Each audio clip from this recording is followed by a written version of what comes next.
श्री सोमेश्वर सहकारी साखर कारखान्याची 59वी सर्वसाधारण सभा काल पार पडली. यानंतर अनेक सभासद शेतकरी यांना आपलं मत व्यक्त करता आलं नाही.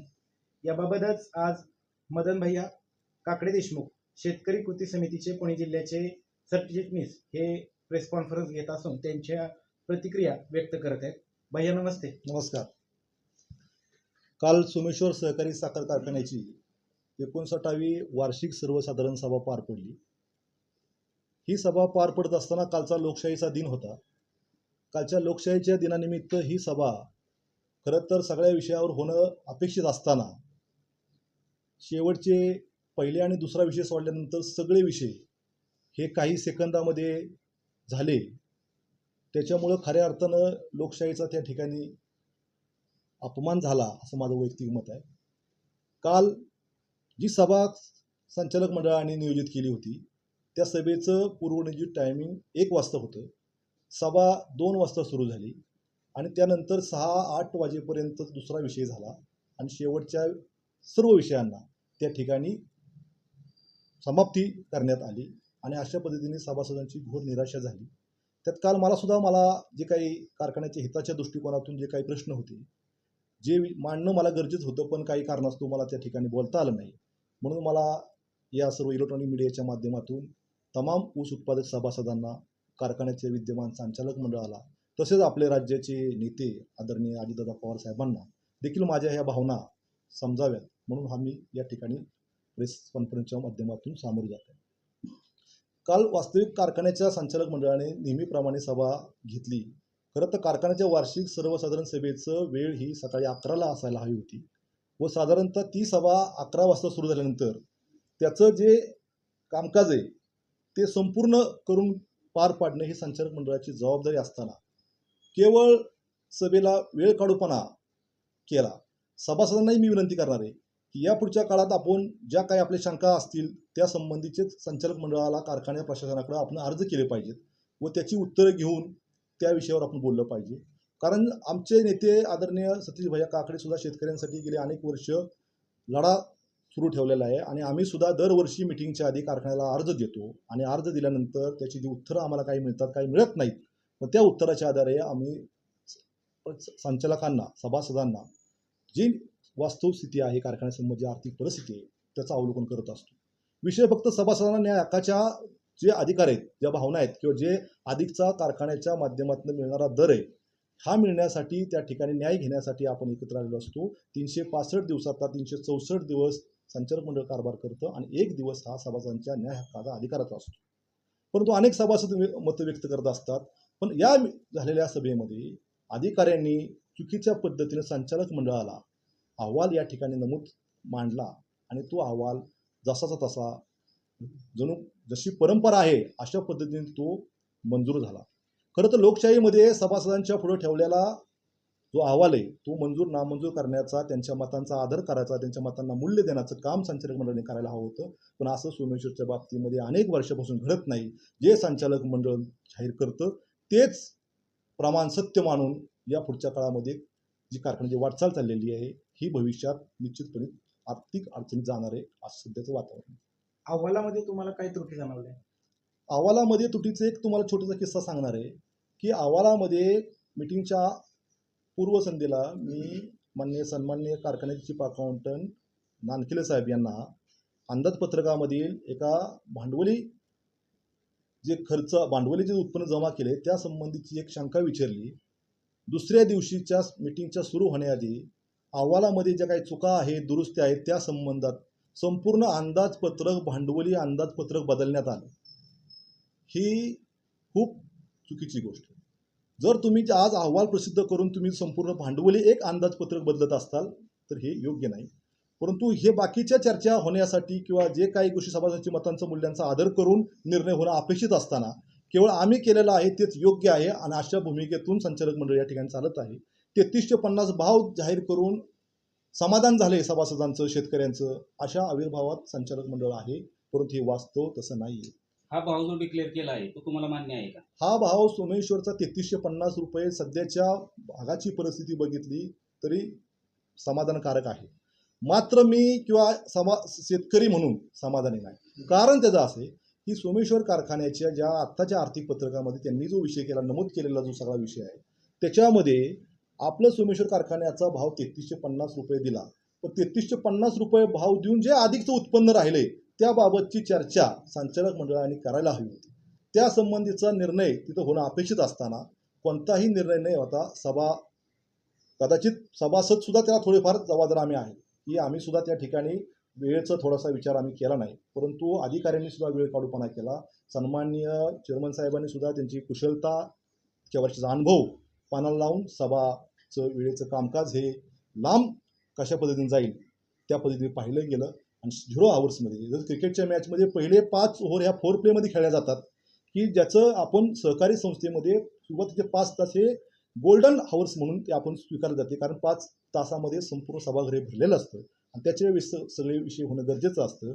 महत्त्वाचे विषय संचालक मंडळ हे 8-9 नंबरला ठेवत असतं, कारण त्यावर चर्चा होत नाही. ही सुद्धा सहकारातली वाईट प्रवृत्ती आहे.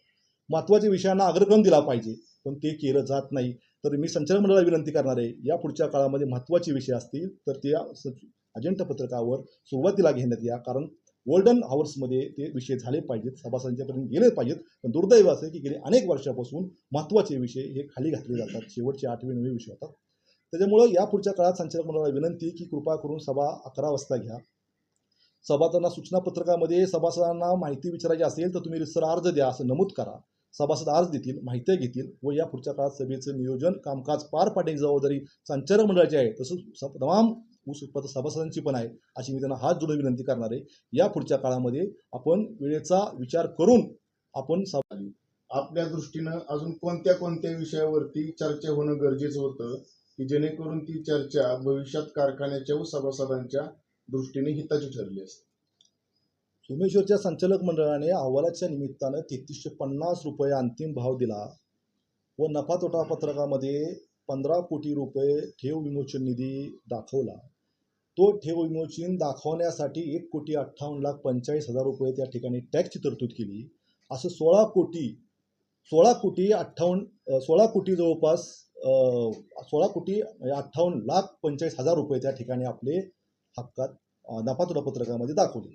आता वास्तव मला सभासदांच्या सोमेश्वरच्या सभासदांना मला माहिती द्यायची की 3350 हा अंतिम दर देत असताना साखरेचं मूल्यांकन 31 रुपये केलं तरी कारखाना 2 ते 2.5 कोटी रुपये नफ्यात असताना केवळ पुढच्या वर्षाचा 23-24चा अंतिम ऊस दर कमी करण्याचं षडयंत्र हे संचालक मंडळाने केलं व त्याचाच एक भाग म्हणून 16,58,45,000 रुपये नफा तोटा पत्रकामध्ये 23-24च्या उत्पन्नाचे काढून घेतले. साखरेचं मूल्यांकन 3225 रुपये करून व त्याला 125 रुपये वाढवून धरले. जे आजच्या मार्केटमधनं पैसे कारखान्याला मिळालेले नाहीत, हे फक्त कागदावरचा आकडा 125 रुपये पोत्याने वाढवला. कारखान्याची 10,25,706 पोती होती, त्याचे 12,63,00,000 रुपये कारखान्याने त्या ठिकाणी वाढवून धरले. नफ्यातले राहिलेले 2.5 कोटी रुपये असे 16,58,45,000 रुपये आपले 23-24च्या हंगामाच्या भावाचे या वर्षीच्या अंदाजपत्रकात टाकून पुढचा भाव कमी करण्याचं षडयंत्र संचालक मंडळाने केलंय. कदाचित त्यांना अधिकाऱ्यांनी ही चुकीची माहिती दिली. 3350 रुपये दर देत असताना तुम्ही साखरेचं मूल्यांकन 31 रुपये करून सुद्धा 3350 भाव देऊन आपला 2.5 कोटी रुपये शिल्लक राहत आहेत. त्याच्या उपर कहर म्हणजे डिस्टलरीचं 3,70,00,000 रुपयांनी त्या ठिकाणी मूल्यांकन कमी केलं तरी सुद्धा आपला 3350 भाव बसतोय. म्हणजे अशा पद्धतीनं येणारा पुढच्या वर्षाचा 23-24चा भाव, आता 23-24चा भाव संचालक मंडळाने का कमी केला त्याला कारण आहेत. त्याला माळेगाव सहकारी साखर कारखान्याची या वर्षीची आर्थिक परिस्थिती आपण थोडक्यात पाहूया. माळेगाव कारखान्याची या वर्षीची आर्थिक परिस्थितीमध्ये त्यांनी 3411 रुपये भाव जाहीर केला. हा भाव जाहीर करत असताना माळेगाव कारखाने साखरेच्या मूल्यांकनाच्या पोत्याची किंमत 3395 रुपये 80 पैसे धरली. म्हणजे 31 रुपयापेक्षा सुमारे जवळपास 280 रुपयांच्या 280 रुपयांची धरली. त्याचा परिणाम असा झाला की 20 कोटी रुपये त्यांना आधीचे दाखवावे लागले. सोमेश्वरची साखर विक्री झालेली आहे 3311 रुपये, त्यांची सुमारे 75 रुपयांनी आपल्यापेक्षा कमी झाली. त्याचा परिणाम त्यांना त्या ठिकाणी 13 कोटी रुपये उत्पन्न कमी मिळालं. म्हणजे माळेगाव कारखाना 30 ते 32 कोटी रुपये आपल्यापेक्षा कमी असताना 3411 रुपये त्यांनी भाव दिला. याचा परिणाम काय होणार? याचा परिणाम यावर्षी आपण 3225 रुपये मूल्यांकन केलं, ते मूल्यांकन 3100 करायला हवं होतं. 15 कोटी रुपये ठेव विमोचन निधी. बरं, ठेव विमोचन निधी कापायचं कारण काय? ठेव विमोचन निधीचे मागचे 9 कोटी रुपये गेले 4 वर्षापासून पडून आहेत, ते खर्च केले नाहीत. आता पुन्हा नव्यानं परत 15 कोटी ठेव विमोचन निधी काढायचा. पण ठेव विमोचन निधी काढून ठेव दिली पाहिजे, पण नेहमी ठेव ही भांडवलातून दिली जाते. भांडवलातून दिलेली ठेव केव्हाही चांगली, कारण उसाचा दरामध्ये जर ठेव देण्यासाठी तुम्ही निधी कपात केली तर ती अतिशय चुकीची आहे.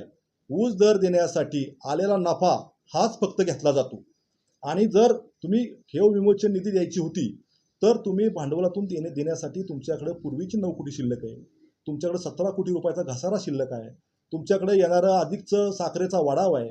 या सगळ्या गोष्टीतून देऊ शकतो, परंतु 23-24चा अंतिम दर हा सभासदांना कमी देण्यासाठी संचालक मंडळाने केलेलं हे चुकीचं कामकाज आहे. त्यांना कदाचित अधिकाऱ्यांनी चुकीची माहिती दिली असावी.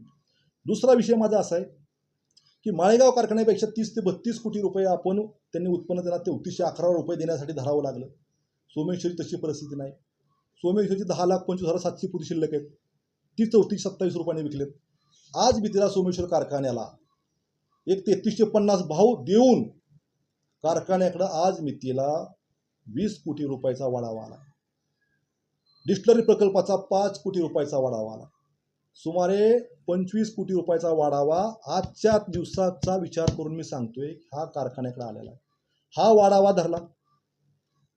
कारखान्याची FRP पुढच्या वर्षाची FRP आपली 2945 रुपये बसते. 10.25 ला 3000 वरच्या 1% 305 रुपये. तोडणे वाहतूक खर्च 710 रुपये. उद्या HNT मध्ये खर्च वाढणार आहेत, आपण 725 धरली तरी आपली 2945 रुपये FRP बसते. साखरेचा आत्तापर्यंत आलेला वाढाव्याचा विचार करता ते आपल्याला जवळपास 250 रुपये मिळतील. म्हणजे 2950 आणि 250 हा भाव जातो 32 रुपयाला. 32 रुपयाला भाव गेल्यानंतर पुढच्या वर्षीचा मूल्यांकनाचा विषय आला, तिथं 100 रुपये आपण वाढून धरले तर 3300 रुपये आपल्याला भाव पुढचा बसू शकतो. परंतु अंदाजपत्रकामध्ये संचालक मंडळाने 2900 रुपये भाव दाखवला. कुठल्या आधारावर 2900 भाव दाखवला? 3350 भाव देत आहे, दुसरीकडे पुढच्या वर्षीचा भाव 2900 दाखवता. कारण काय? दुष्काळी परिस्थिती. सोमेश्वर कारखान्याचा जवळपास 12.5 ते 13 लाख टन गाळप होईल अशी आज परिस्थिती. 18,000 सोमेश्वरी सभासद हे एकर दीड एकराच्या आत आहेत. त्यांचा विचार आपण करणार आहे का नाही? आज ऊसाची तोड येते, आपण शेतकऱ्या ऊसात जातो, रानात खाली पडल्या टिपरं सुद्धा आपण उचलून त्या गाडीत टाकतो, कारण त्या ऊसाच्या टिपऱ्याचे पैसे मिळाले पाहिजेत. मग पुढच्या वर्षीचा भाव जर 3300 रुपये बसत असेल आज, तर मला संचालक मंडळाला विचारायचं आहे की तुम्हाला कोणता नैतिक अधिकार आहे 2900 रुपये तुम्ही अंतिम भाव दाखवता? माळेगाव कारखाना 32 कोटी रुपयाने आज मायनसमध्ये होता, त्याचा इम्पॅक्ट पुढच्या वर्षी पडणार आहे. माळेगाव कारखाना भाव दर देऊ शकेल न शकेल हा पुढचा भाग आहे, पण माळेगावपेक्षा आपण जास्त पैसे देऊ शकत नाही का? याचा विषय सगळ्यांना माहिती का देऊ शकत नाही. पण माझं संचालक मंडळाला विनंती, एक तरी वर्ष आपण माळेगाव कारखान्यापेक्षा अधिकचा दर दिला पाहिजे. 16-17 मध्ये 2227 रुपये आपण दर दिला. माळेगाव कारखान्याने 28 रुपये दर दिला. टनाला 573 रुपये आपण या एका वर्षासाठी कमी घेऊन सुद्धा सभासदांच्या मध्ये असंतोष निर्माण झाला नाही. मग माळेगाव सभेमध्ये माळेगावचा भाव का जाहीर झाला नाही? 10 गावांचा प्रश्न माळेगावमध्ये 100% सभासदांच्या एकजुटीमुळं का माघारी घेण्यात आला? त्याच पद्धतीने सोमेश्वरमध्ये कामकाज का घडत नाही? सोमेश्वरमधला सभासद हा सत्तेच्या बाजूने जात जातोय, सत्तेच्या बाजूने कमी येतोय. हे सहकारासाठी घातक आहे. खऱ्या अर्थानं ज्या चुकीच्या गोष्टीचं आदरणीय भैया सुद्धा पाठीमागे घेतात, परंतु सभासदांनी त्या खऱ्या जर उद्या भविष्यात सहकार टिकायचा असेल, आपल्याला घामाला दाम घ्यायचा असेल, तर मला वाटते की सभासदांनी सत्याच्या बाजूने आलं पाहिजे. सत्तेच्या बाजूचा विचार थोडा कमी केला पाहिजे. आज कोणत्याही निवडणुका नाहीत, आज सगळे एका छत्राखाली काम करतायत, परंतु सोमेश्वरसाठी दुजाभाव का? सोमेश्वरचं कार्यक्षेत्र मोठे. सोमेश्वरमध्ये आता आपण आज मीटिंगमध्ये चर्चा झाली की 15-16 कोटी रुपये, म्हणजे 16 कोटी रुपये लहान गोष्ट आहे का? 3350 भाव देऊन 16 कोटी रुपये हे 23-24च्या अंतिम भावातले संचालक मंडळाने चतुराईने हे कमी केलेले आहेत, आणि ते भावाचा परिणाम पुढच्या वर्षी 29 रुपये नफा तोट अंदाजपत्रकामध्ये नमूद केला आहे. म्हणजे अंदाजपत्रक सुद्धा किती पद्धतीनं त्यांनी चुकीचं बनवलं. भांडवली अंदाजपत्रक तर त्यांनी पूर्ण बदललं. आज विद्यमान संचालक मंडळाने पुढचा विचार करून हे 16,58,45,000 रुपये हे भांडवलात तुम्ही घेण्या अगोदर हे नफा तोटा पत्रकात राहण्यासाठी साखरेचं मूल्यांकन 3100 रुपये जो राज्य देश केंद्र सरकारने आपल्याला हमी भाव दिलेला आहे त्याच्यावर केलं पाहिजे. आणि त्याच्यावर केलं तर आपल्याला येणाऱ्या 23-24मध्ये टनाला या मूल्यांकनाच्या फटक्यामुळं 125-150 रुपये वाढून मिळणार आहेत. साखर 3435 ह्याच्याकडे चालली, त्याचा फटका त्याचा फायदा जवळपास 400-500 रुपयांना आपल्याला मिळणार आहे. डिस्टिलरीचं उपपदार्थ आहे त्याचं उत्पन्न मिळणार आहे. तरी देखील संचालक मंडळ माळेगाव कारखाना पुढच्या वर्षीच्या भावाच्या पेक्षा आपण जास्त देऊ शकणार नाही. नफा तोटा पत्रकामध्ये उत्पन्न जास्त दिसलं तर सोमेश्वर सभासद ऐकणार नाही. म्हणून याच वर्षी 16,58,45,000 रुपये 23-24च्या भावातले संचालक मंडळाने चतुराईने काढले असा माझं ठाम मत आहे. आणि ते काल जी वार्षिक सर्वसाधारण सभा सोमेश्वरची झाली त्या सर्वसाधारण सभा एकंदरीत आपल्या बोलण्यावरून असं दिसतंय की शेतकरी कृती समिती किंवा काही सभासद आहेत त्यांना ती मान्य नाही. तर याच्या विरोधात आपण न्यायालयात धाव घेणार आहे का? मागचा गेली माझ्या 14 वर्षाचा अनुभव पाहिला तर हे सत्तेचं जे टिकतं ते विरोधामध्ये खूप त्याला मर्यादा पडतात. म्हणजे त्याचं उदाहरण तुम्हाला द्यायचं झालं तर 65 रुपये ठेवीचा निर्णयसुद्धा सभासदांच्या बाजूने झाला, नंतर तो बदलण्यात आला. 88चा विषय संदर्भात सुद्धा त्याच्यावर सहकार मंत्र्याकडून स्टे घेण्यात आला. म्हणजे सहकारात तो विषय कुणावर जबरदस्ती होऊ शकत नाही. तुम्हाला सभासदांचं हित सभासदांसाठी देण्याची भावना असेल तर तुम्हाला ते खूप काय करता येतं. पण विद्यमान संचालक मंडळाने याच्यामध्ये मला थोडंसं सांगायचं आहे की काटकसर नावाची सुद्धा गोष्ट केली पाहिजे. उद्या भविष्यात दुष्काळी परिस्थिती आधीचा दर दिला पाहिजे. त्याच्यामुळं व्यवस्थापकीय खर्चात जो काही वाढीव खर्च आहे तो सुद्धा कमी केला पाहिजे. आणि खर्च कमी करून प्रश्न मिटणार नाही. आता मला एक दुसरी गोष्ट सांगायची की आपण मध्यंतरी 25 TCDचा कारखाना नूतन निर्मिती केली. 5,500 मेट्रिक टनाचा कारखाना आपण 7,500 मेट्रिक टन केला. तरीसुद्धा 17-18 कोटी रुपये आपण रिपेरिंग मेंटेनन्सवर खर्च करतो. स्टोअरमध्ये काही जो माल आहे तो 5-6 कोटी रुपयाचा तसाच पडू नये त्याच्यावर व्याजाचा खर्च चाललेला आहे. ह्या सगळ्या ज्या धोरणात्मक गोष्टीत आणि त्यापेक्षा कहर म्हणजे तुम्हाला मी सांगेन की बायोगॅस सारखा प्रकल्प आपल्या सोमेश्वरला 1 ते 10-12 वर्ष होता तो यावर्षी अहवालातून गायब केलेला आहे. आणि त्याचं माळेगावला जवळपास सुमारे 1 ते 1.5 कोटी रुपये उत्पन्न मिळाले बायोगॅसपासून. आणि तो बायोगॅसचा विषय अहवाल सालातून निघून गेलेला आहे. आणि कारखान्याला डिस्टिलरी करायची आहे. कारखान्याला पुढचे विषय आहेत की कारखान्याला अजून आपली कारखान्याच्या हक्काची जागा वगळवाडीसारख्या शेजारच्या गावाला द्यायची आहे. मग हे सगळे निर्णय चर्चेने व्हायला हवे. कुणाला काय वाटते हा विषय महत्त्वाचा नाही. सभासदांच्या काय भावना आहेत त्याही संचालक मंडळाने जाणून घ्यायला पाहिजे होत्या आणि तो निर्णय होणं अपेक्षित आहे. या सोमेश्वरच्या सभामध्ये जे व्यक्त होतात मूल्य त्यांना कुठलीही दिली जात नाही किंमत. कारण आम्ही करल हीच पूर्व दिशा हेच प्रमाण अशा पद्धतीनं वागणूक झाल्यामुळे या पुढच्या काळात सुद्धा कशा पद्धतीनं आपण गेलं पाहिजे याचा सुद्धा आम्हाला सभासदांना विचार करावा लागेल. आणि सभासदांनी सुद्धा आपल्या न्याय हक्कासाठी भूमिका मांडत असताना तशा पद्धतीला मांडल्या गेल्या पाहिजे. सोमेश्वरचं चेअरमन संचालक मंडळ हुकुमशाही पद्धतीने कामकाज करते असं तुम्हाला म्हणायचं? ते आज करत नाहीत. ही परंपराच आहे. हुकुमशाहीची ही परंपरा आहे. संचालक मंडळाचं असं एक मत तयार होतं आपण निवडून आल्यानंतर की कारखाना आपण करल तीच पूर्व दिशा आहे. अशा अनेक माझ्याकडे आत्ता गोष्टीत की त्या गोष्टीत संचालक मंडळात कमीपणा दाखवायचा माझा हेतू नाही. पण अशा अनेक गोष्टीत की तिथं संचालक मंडळाकडून चुका होतात. मग त्या विरोधकांनी मांडल्यानंतर त्या चुका सुधारून आपली प्रगती कारखान्याची होणं हे अपेक्षित असतं. परंतु तेच चुकीचे आहेत किंवा त्यांना मूल्यांना महत्त्व द्यायचं नाही असा एक कलमी कार्यक्रम गेले अनेक 15 वर्षापासून तर मी 14 वर्ष पाहतोय हे सगळं चालू असतं. इथं फक्त त्या व्यक्त केलेल्या मतांना मूल्यच नाही. त्याच्यामुळं फक्त इथं बोलायचं आणि निघून जायचं अशी आजची परिस्थिती. भविष्यामध्ये शेतकरी कृती समिती जर शेतकऱ्यांचा ऊस वेळेत तुटून नाही गेला तर आंदोलनाचा पवित्रा घेणार आहे.